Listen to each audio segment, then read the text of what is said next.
আসসালামু আলাইকুম। আমি তখন বেশ ছোট, নদীর ওপার মানে কালীগঞ্জ, বুড়িগঙ্গার ঠিক ওপারে একটি জায়গা আছে চুনকুটিয়া। চুনকুটিয়াতে সম্ভবত ১৯৭৭ কিংবা ৭৮ হবে। চুনকুটিয়াতে প্রথম শহীদ প্রেসিডেন্ট জিয়াউর রহমান সাহেব ওখানে একটা স্কুলের মাঠ ছিল। সেই মাঠে উনি বক্তব্য দেওয়ার জন্য, ভাষণ দেওয়ার জন্য যান। তখনকার সময়ে আমি ভীষণ ছোট একটি মানুষ, বাচ্চা একটি মানুষ, এবং আমার বাবা মা খুব কাছাকাছি থাকি আমি। যে জায়গাটায় ভাষণ হবে তখন আমি যাই, প্রথম তাকে আমি দেখি। আহ, সেখান থেকে একটা মিছিলে আমার মা নিয়ে যান উম, গুলিস্তানের দিকে। সেটাও হতে পারে ৭৮-৭৯ সালে মেবি। এবং একটা সময় গিয়ে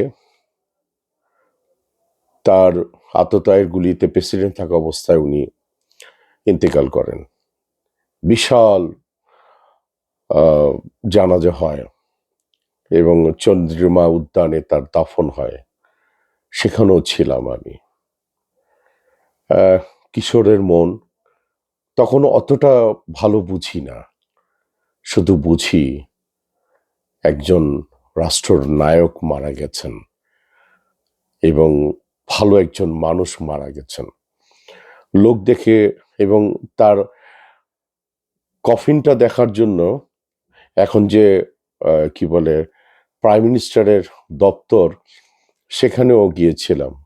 সেই ছোট একটি মানুষ আমি। আর তখন আমি থাকি ফার্মগেট তেজকুনি পাড়াতে। ওখান থেকেই ভালো লাগা, ভালোবাসা। একটা সময় গিয়ে আমাদের প্রয়াত রাজীব ভাই, বরেণ্য অভিনেতা, উনি তখন জাসাসের সভাপতি, তখন সেখানে ছিলাম। একটা সময় গিয়ে একদমই খেই হারিয়ে ফেলি। কেন যেন মনে হচ্ছিল যে এই জায়গাগুলি আমার না, চলচ্চিত্রই শুধু আমার জায়গা। আমি শুধুই ভাবি আমি চলচ্চিত্র নিয়ে। সেই ভাবনা থেকেই দীর্ঘদিন পর আপসহীন একজন নেত্রী বেগম খালেদা জিয়া, আমার জীবন দশায় কি না দেখেছি তাকে স্যাক্রিফাইস করতে। স্বামী হারিয়েছেন, একজন মানে গৃহিণী একজন মানুষ, তার 2 সন্তানকে নিয়ে সে লড়াই। একটা সময় গিয়ে বিগত দিনের প্রাইম মিনিস্টার শেখ হাসিনা তখন রাষ্ট্রের জায়গায়। আমি একটু আসবো 97-98-এ। 97-এর 2রা ফেব্রুয়ারি আমার ছেলে ফরদিন ইহসান স্বাধীনের জন্ম হয়। জন্মের ঠিক 6 মাস কি 1 বছরের মধ্যেই কোকো ভাই, যে আমাদের তারেক ভাইয়ের কি বলে ছোট ভাই, ইন্তেকাল করেছেন। আল্লাহ তাকে জান্নাত নসিব করুন। তার বিবাহ ছিল।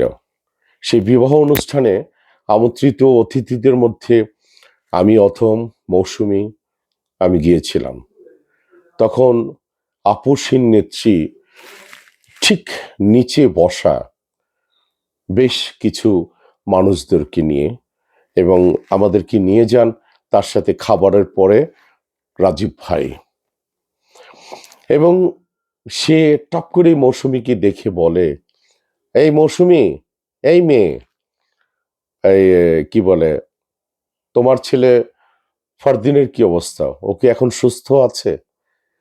আমি না অবাক হয়ে মৌসুমীর দিকে তাকাই। কি বলে, এই মানুষটি খবর রাখে?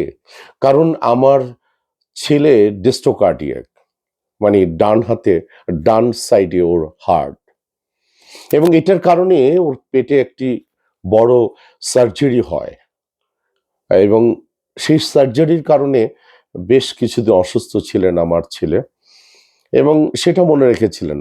তাই আমি বললাম যে আপনি সবকিছু মনে রাখেন? বলে যে হ্যাঁ, হ্যাঁ রে বাবা, আমি সব মনে রাখি। তো তোমরা আসছো বিয়েতে, ধন্যবাদ। তোমার ছেলের নাম ফরদিন এহসান স্বাধীন, এবং এই আমাকে বলল যে এই খবরদার পাগলামি করবা না, এই মেয়েটাকে নিয়ে সংসার করবা। আজকে 30 বছর ওভার হয়ে গেছে, আমি মৌসুমীকে নিয়ে সংসার করছি। আমার ছেলে বিয়ে করেছে, আমার মেয়েটা হয়েছে। এত বড় একটি স্মৃতিচারণ আমি কখনো কাউকে ফলো করে বলিনি, কারণ কিছু জিনিস আড়ালে রাখতে হয়, প্রকাশ করতে হয় না। আজকে আল্লাহ আপনাকে নিয়ে গেছেন, দেশ নেত্রী আপনাকে নিয়ে গেছেন, এবং আপনি আপনি কি জানেন, আপনি আপনি একটি মানচিত্র বাংলাদেশের। আপনি, বাংলাদেশ মানেই হচ্ছে আপসহীন নেত্রী খালেদা জিয়া। আমি এই মুহূর্তে কেউ ভাববেন না যে আমি নমিনেশন চাইব তারেক ভাইয়ের কাছে কিংবা তারেক সাহেবের কাছে। আমি কোনো পদ চাবো, দরকার নেই আমার কোনো পদের, দরকার নেই আমার কোনো পদের। শুধু স্মৃতি নিয়ে আমি ওমর সানি এখনো বেঁচে আছি।